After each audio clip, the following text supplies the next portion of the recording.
CJ, freshest in the hood. I love this beat, baby. Santana, O mais chato de estar aqui entravado é que vou perder a semana de ski que faço todos os anos na Suíça por esta altura. É o país que temos. Who we are? Who be the big boy? Not me. Who be the champion? Not me. Como é que é, malta? Está tudo? Este episódio é patrocinado pelo Rodas e Rodinhas. O Rodas e Rodinhas vende pneus de trator, jantes, porcas para as jantes e até WD-40. Rodas e Rodinhas porque os tratores têm rodas e rodinhas. As rodas no eixo traseiro e as rodinhas no eixo dianteiro. É o nosso grande patrocinador deste vídeo. Portanto, já sabem, caso necessitem de rodas e rodinhas para o vosso trator, contactem imediatamente rodaseirodinhas@sap.pt.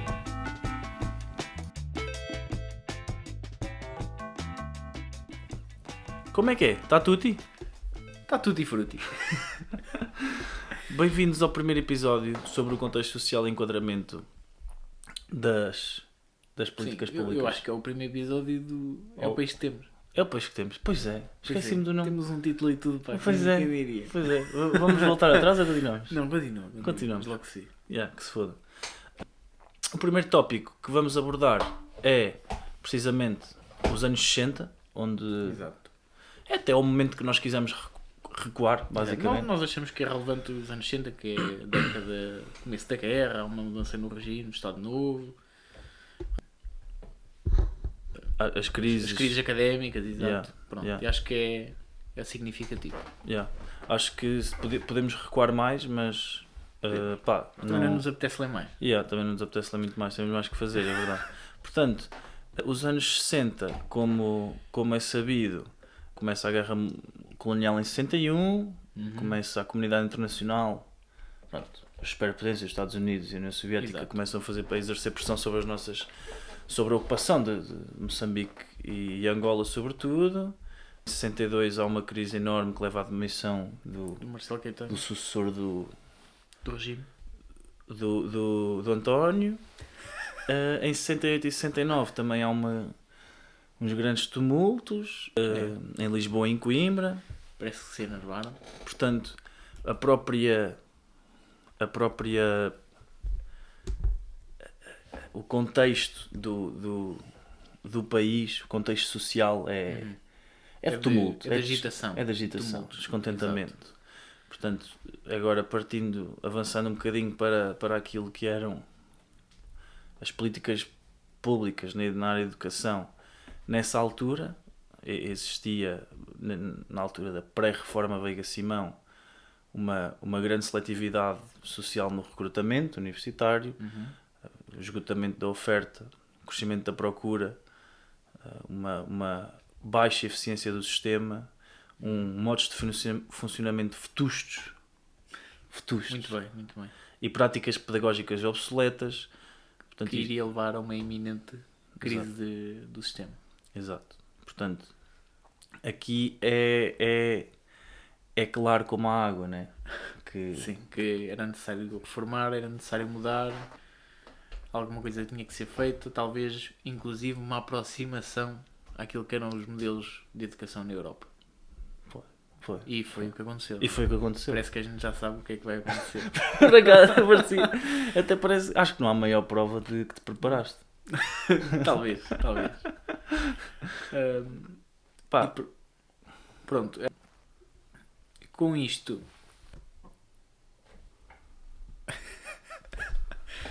caralho. Falta técnica. É para a gente saber mais. Alterando o foco do contexto social das políticas públicas na educação para a sala de aula, podemos dizer então que o ensino constituía-se de autênticas palestras em aulas teóricas, completadas por exercícios em aulas práticas, onde esses exercícios se substituíam por mais exposição teórica, onde toda a informação decorria de forma unilateral do docente para o discente, cabendo ao discente o papel passivo de a receber. A informação que transitava, diz? É o típico caso dos lentes, os famosos lentes, Yeah. famosos da Universidade de Coimbra, Tal e qual. Deve ser, se calhar, conhecido do público em geral, mas aqui nós estivemos particularmente sujeitos a isso. Esses maus tratos. Essa é assim, olha, e depois vêm dizer que antes levavam redoadas e o caraças e essas cenas. Pois, não sei. Mas também a gente não quer saber. Exato. Portanto, a informação trespassada de forma unilateral geralmente era arquivada nas academicamente populares sebentas, não é? Ou nos manuais escritos pelas lentes, que se constituíam nos únicos instrumentos habituais de trabalho dos estudantes, ficando eles amarrados aos livros. E a matéria dada e que se tornava numa matéria canónica, não é? Inquestionável. Olha, boa, estiveste bem agora. Inquestionável. Boa. Yeah. E a única forma de controlo, portanto, dos resultados eram os exames, que por sua vez era o motivo da exposição teórica ao longo do ano letivo.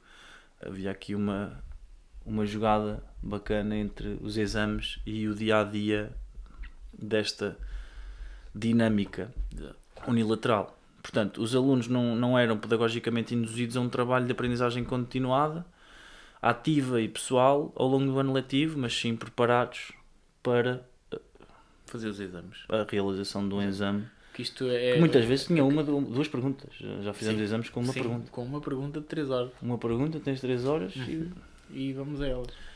Exatamente. E olha, e por isso é que tínhamos 10. E sim, outras coisas. Mas acho que realmente este tipo de ensino até propiciava aquilo que é uma boa vida boémia associada à vida académica, não é? Claro. Se tivesse só que estudar 15 dias para o exame do final de um semestre ou até de um ano, como era nesta altura, tinhas mais tempo para viver e dedicar-te a outras artes lúdicas, atividades lúdicas. Claro, não é à toa que temos que a Universidade de Coimbra tem a associação mais antiga do país e que toda a gente reconhece que o aluno, quando sai de Coimbra, sai com uma preparação de experiência de vida e de copofonia muito interessante, não é? Exato. Muito interessante, que lhe proporcionam cargos associativos. Sim, mas isso é depois temos, pronto, não vamos entrar por aí. Não temos tempo. Senão depois acabamos nos políticos e a gente não quer falar de política aqui. Portanto, são políticas de educação pública. Exatamente. Este cenário que nós acabamos de descrever resiste até à intervenção de um jovem ministro chamado Veiga Simão, que promove a Lei de Bases da Educação Nacional. Por curiosidade para os mais interessados, é a Lei 573 de 25 de julho. Curiosamente ou não, aqui lancei este um bocado à toa, pronto, similar aos sistemas escolares europeus. Podíamos já ter dado uma dica no início. Talvez. Mas isso foi só para os mais atentos. Exato. Até porque quando sublinhamos essa dica é mesmo só para os mais atentos. Torna-se mais sutil. Porque é que nós dissemos que é similar aos sistemas escolares europeus? Por 2 motivos. Incluía o princípio meritocrático. Cliquei mal na embreagem, desculpa. Incluía os princípios meritocrático e da igualdade de oportunidades, definidos, em primeiro lugar, por assegurar a todos os portugueses o direito à educação, mediante o acesso aos vários graus de ensino e aos bens da cultura, sem outra distinção que não seja a resultante da capacidade e os méritos de cada um. E, em segundo lugar, por tornar efetiva a obrigatoriedade de uma educação básica generalizada como pressuposto indispensável da observância do princípio fundamental da igualdade de oportunidades para todos. Sim, porque não era efetivo, mas até era teoricamente existia. Exatamente. Portanto, aqui sempre uma dualidade entre aquilo que é o plano. Não virem dizer aqui que nós somos fãs do Estado Novo. Não. Nós temos a mínima noção do que é que... por acaso... O que é que se passou? Aqui uma nota, posso? Sim, primeira nota. O historiador está sempre... Embora nós aqui não estejamos a fazer esse trabalho, mas o historiador está sempre sujeito a esse apontar de dedo. Ou porque não escolheu bem as palavras, ou porque não teve atenção, ou porque passou o tom de percepção, a imagem de que estava a falar de certa forma, que às vezes não é de todo. Calhou, às vezes. Exato. Calhou. E o bom historiador não não tem qualquer tipo de afiliação Não tem ideológica. efetividades perante... Exatamente. Portanto, cabe-lhe analisar. Exato, pode ter palavras mais infelizes, mas... Sim, exatamente. Cabe-lhe analisar. Claro que não estamos a falar de juristas como José Hermano Saraiva. Estamos a falar de historiadores de formação e de profissão. Com metodologia e seriedade. Portanto, aqui por curiosidade, queres falar um bocadinho da criação da rede regional? Da Sim, rede de politécnicos? Portanto, esta, agora tomando um pouco um olhar sobre as nossas notas, esta lei criou uma rede regional de institutos politécnicos, que são hoje muito conhecidos e estão presentes nas nossas maiores cidades: Leiria, Faro, Setúbal, Tomar, Vila Real, Coimbra, Lisboa, Porto, não é? O centralismo ou dualidade das nossas cidades, mas pronto, até na Covilhã, só para os mais desatentos que não sabem onde fica a Covilhã, foi lá criado um instituto politécnico. Estes institutos foram, na maior parte das vezes, criados através de uma reconversão e fusão dos institutos industriais e comerciais de escolas regentes agrícolas que já existiam previamente nestas cidades. São criadas também a Universidade Nova de Lisboa, de Aveiro e do Minho. Que é interessante vermos a confirmação de que ou melhor, a confirmação do porquê dos politécnicos terem a fama de estarem mais próximos da realidade empresarial e do mercado de trabalho e mais próximos da própria realidade. Sim, não é? Ou seja, não existem só em Lisboa. Exato. Não é que Lisboa não tenha não, os seus polos industriais, tem Almada, Barreiro e por aí fora, mas existem noutras cidades como Leiria, que está ligada à zona oeste, que é um forte polo industrial do país. Também Santarém tem o seu contributo para a produção. Sim, mas são cidades mais do interior, reduzidas, que são fora dos eixos de Lisboa e Porto. E qualquer reforma é sabido que demora tempo a não só ser implementada, ou seja, demora tempo a ser estabelecida, não é? E os resultados e o impacto vão ser sempre a médio e longo prazo. Mas é interessante perceber que esta transformação dos institutos industriais e comerciais e das próprias escolas agrícolas ajudou, ou melhor, teve um resultado positivo naquilo que vem a ser o processo de Bolonha e os objetivos do processo de Bolonha, que é realmente transitar de uma aprendizagem com um âmago teórico para para uma aprendizagem de desenvolvimento de competências. Exato. Com um conteúdo prático e com o âmago da produtividade palpável e contributo para a sociedade em geral, e não apenas fundo para a criação de teorias que não tenham o seu valor, mas que na sociedade da época era muito mais necessário o desenvolvimento industrial e das técnicas e da indústria, não só da indústria, mas todas as e a universidade, mais uma nota, estava-se a distanciar do centro da sociedade para quase uma instituição reservada às elites locais e nacionais. A academia era fechada sobre si. Que tinham condições para viver na sua Torre Marfim, não é? Então, por curiosidade, para terminar aqui a questão da reforma Veiga Simão, esta reforma é conhecida por dois motivos. Primeiro, a inspiração nos sistemas europeus, resultando na sua aproximação, ou seja, no sistema português de educação aos sistemas europeus, e por vir ao encontro de muitas críticas publicadas na nossa querida, na conhecida revista Análise Social, e por responder aos pontos por nós enunciados quando abordámos os anos 60, né? Portanto, esta reforma recebeu o título de moderna por esses motivos e por os seus princípios pedagógicos continuarem presentes em alguns fundamentos do processo de Bolonha. Queres falar sobre agora Bolonha? Eu queria só deixar uma nota, que é, portanto, esta reforma feita em 1969, não é? 73. 73 até após as crises, está perfeitamente enquadrada ao nível dos valores com aquilo que veio a ser concordado pela União Europeia em 1999. Bom apontamento. Portanto, não queremos, com isto não queremos dizer que Portugal estava à frente de 30 anos. No entanto, Portugal já tinha já tinha entendido esse problema, tentou dedicar-se a resolvê-lo, teve alguns sucessos e alguns infortúnios, mas acho que é notável este esforço. Entramos agora em Bolonha. Exato, vamos a Bolonha. Então, o Bolonha, queres ou posso? Não, vai, força. Vou? Então vou. Força. Vou.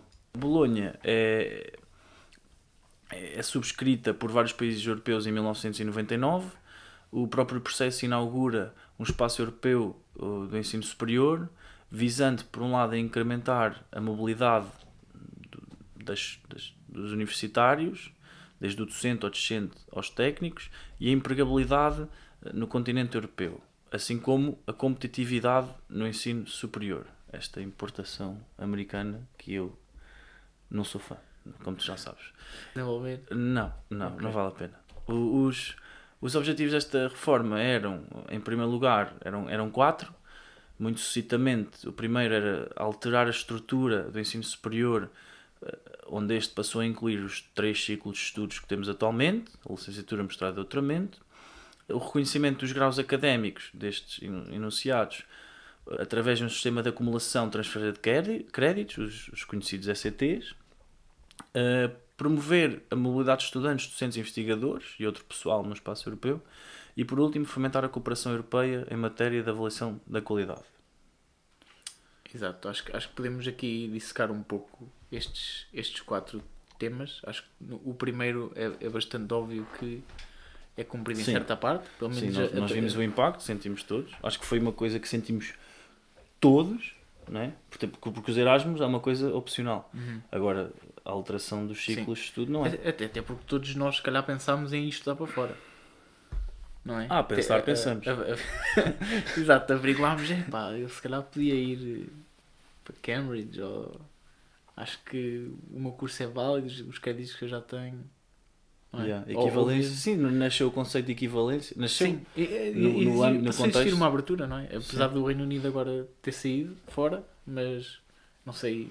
Sim, quem diz Cambridge, se calhar também é sonhar um bocadinho alto, mas França, Alemanha, de repente pudeste estudar para Ghent, e sem da Bélgica. Ou com o auxílio do programa Erasmus, que é super. Que juridicamente já está uma ajuda brutal, né? Exato, é super já conheci cómodo. pessoas que fizeram Erasmus antes de existir Erasmus, e sem telemóvel e sem um programa que te auxilia com a papelada, meu Deus. Meu Deus, né? Pé demónio. Meu Deus. E portanto, no segundo ponto, o reconhecimento ao nível europeu destes créditos, dos ECTs, tornou. Que é um pau de 2 bicos, não é? Ou seja, é um pau de 2 bicos no sentido em que, para as universidades clássicas em Portugal, como aquela em que nós estudámos, representou uma dificuldade devido à resiliência dos professores em cumprir toda a teórica adjacente aos ECTs, porque não houve... A teórica que neste caso envolvia passar à prática. Exato, ou seja, a ligação teórica à prática não foi aqui muito bem cumprida, acho que posso dizer em nossa opinião. Sim, porque pelo menos no nosso caso não... Sim, nunca ninguém nos disse, e também por desconhecimento nosso, porque também em certa medida a responsabilidade em última instância é nossa, claramente, não é? Não nos estamos com isto a desculpar, mas não houve uma explicação de que esta nova forma de estar, portanto os ECTs, equivaliam a novas dinâmicas em sala de aula, não é? Ou seja, nesse aspecto o responsável é o professor, e não houve uma mudança, não houve uma mudança da sua postura, e ninguém disse ao discente que tinha que estudar 20 horas por cada unidade curricular, e cada ECT equivale, aliás, na teoria, cada ECT equivale a 28 horas de trabalho, portanto... Ou se dissesse isso, não era visível depois na representação da avaliação. Não é? Tanto que continua a ser como nós descrevemos há bocado, não é? Sim. Exposição teórica porque havia exame e exame porque havia exposição teórica. Sim. E porque nós também não tentámos ir além, não é? Sim. Sim. Porque não era necessário. Não era necessário estudar 20 horas para ter uma nota decente Yeah. num exame. Yeah. E lembras-te, havia profs que nos criticavam pela inércia. Sim. Da nossa postura. E aí a responsabilidade é nossa, é verdade. Mas também Sim, a vontade não era o muito. que é. Pronto, o que é. acho que isso aí vai de cada pessoa. Mas pronto. Então, o terceiro ponto, a mobilidade entre estudantes e docentes. Ao nível dos estudantes, eu acho que o programa Erasmus ajudou imenso. Ao nível dos docentes, conheço alguns casos. Não estou inteiramente carente de que esta transferência de conhecimentos entre os docentes aconteça. Sei que alguns estarão a par, talvez em áreas que estejam menos focadas no panorama nacional, seja mais fácil, não é? No nosso caso, que era muito acerca de história de Portugal, talvez não seja tão fácil. Uhum. Não, existe sempre aquele prof que vai ao seminário, ao colóquio, à conferência de... Agora, claro que é muito mais fácil para um professor de ciências exatas e tecnologias Exato. ser reconhecido lá fora do que uma universidade austríaca reconhecer um professor de história português que estudou a vida toda a história de Portugal. Sim. Claro que o nosso testemunho vai ser sempre pobre nesse sentido. Exato. Até sermos professores temos muito pouco a dizer sobre isso. Sim. O último ponto, que é a fomentação e da cooperação europeia ao nível da avaliação da qualidade. Portanto, esta é aproximar os sistemas responsáveis, por exemplo, no caso de Portugal tens a A3ES, que é a associação que valida e que avalia a qualidade dos cursos primeiro, segundo e terceiro ciclo das universidades públicas e privadas, e acho que é um bocadinho próximo da mesma forma que eles tentam criar um espaço de livre circulação de cérebros para os investigadores, para haver uma cooperação maior, e aqui tem todo o meu apoio, porque sabes Sim. que eu sou mais apoio da cooperação do que da competição. Sim. Não, sendo, mas não tendo, havendo lugar para as duas, mas isto são questões jurídicas muito chatas. Sim. Passamos agora para o espaço português. Portanto, em Portugal, queres... Sim, em Portugal o processo de Bolonha é regulamentado pelo Decreto-Lei nº 74 de 2016, pronto, não há necessidade de me alongar. A agenda pedagógica do processo de Bolonha propunha uma diversidade de profundas transformações ao nível da organização e do funcionamento pedagógico presente nas instituições, assim como também nas unidades curriculares. Deveria ser instituído um regime de aulas práticas de ensino e de novo tipo de práticas ou métodos de avaliação. Com isto estaria incluído também uma mudança nas formas de agir dos docentes e dos estudantes perante novos desafios que iriam surgir e que supostamente ambos, os docentes e os discentes, deveriam aprender e ser capazes de lidar com todas estas novas questões. O que é que te apraz dizer sobre isso? Podemos dizer que esta agenda resulta de conversas a nível internacional, nomeadamente na Conferência Mundial sobre o Ensino Superior realizada pela Unesco em 98, onde é adotada nesta conferência uma resolução que no seu artigo 9 define um conjunto de recomendações de natureza pedagógica e didática.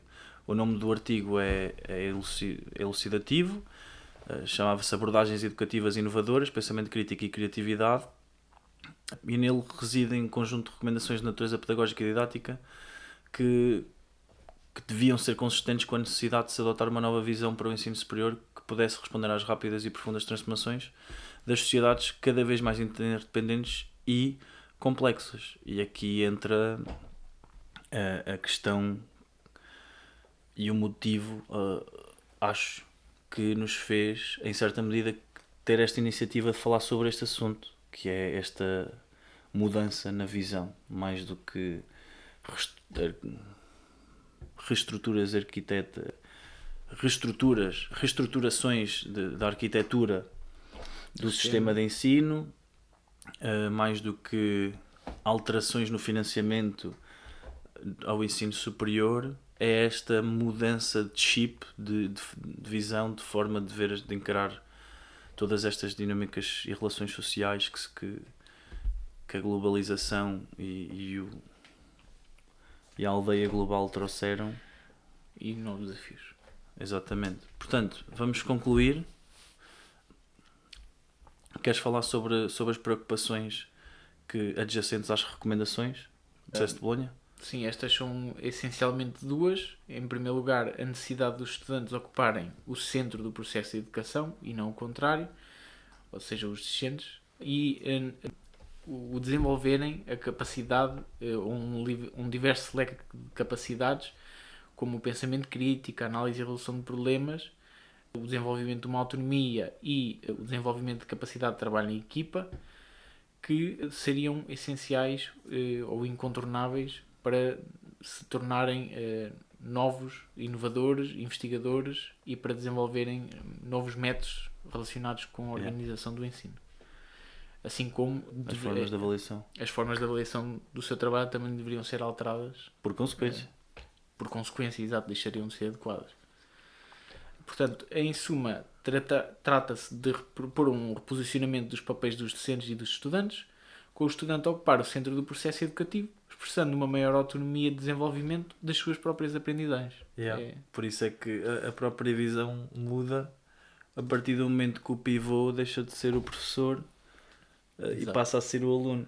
Portanto, acho que se percebeu que neste contexto atual precisamos mais de nos focar em formar e educar os discentes do que propriamente vivermos a vida académica envolta no docente. Sim, eu acho que aqui há um aspecto muito interessante que nós podemos vivenciar, que foi escolher as nossas próprias cadeiras.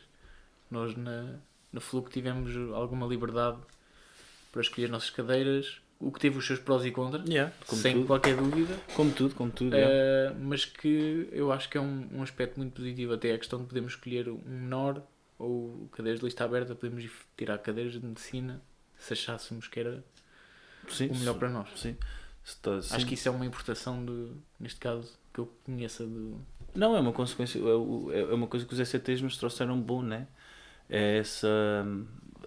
Lá está, é aquilo, é a prática, é a ligação teórico-prática daquilo que acabámos de dizer, e tiveste bem, que é a questão de deixou de ser o professor ou um político, normalmente eram sempre os professores responsáveis pelo planeamento curricular, continuaram a ter um papel importante, mas não decisivo, na medida em que é o estudante agora que chega e diz, não, a mim faz-me sentido ter... Exato, fazer o seu próprio plano curricular. Sim. Acho que o próximo passo é implementar uma unidade curricular, nomeadamente no curso de História, que é a História do Vinho, porque não só é um complemento à realidade académica, como é importantíssimo sabermos como é que é produzido o vinho e essa ligação com a agricultura.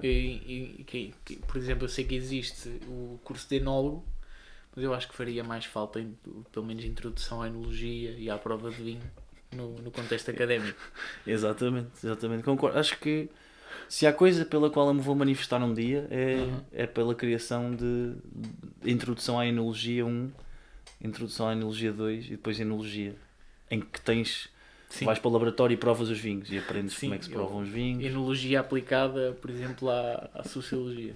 Exatamente. Pá, olha, excelente conversa. Queres concluir? Sim, acho que está na hora. Então, vamos lá. Já são 7 e qualquer coisa. Exatamente.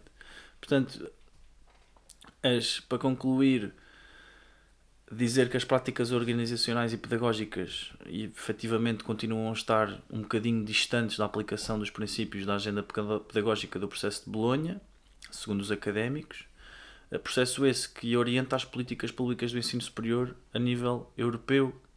Esta referida agenda encontra-se longe de estar concretizada nas políticas curriculares das instituições e, mais concretamente, ao nível das salas de aula, que é onde tudo começa e onde tudo acaba, não é? Exato. Olha, você conclui muito bem.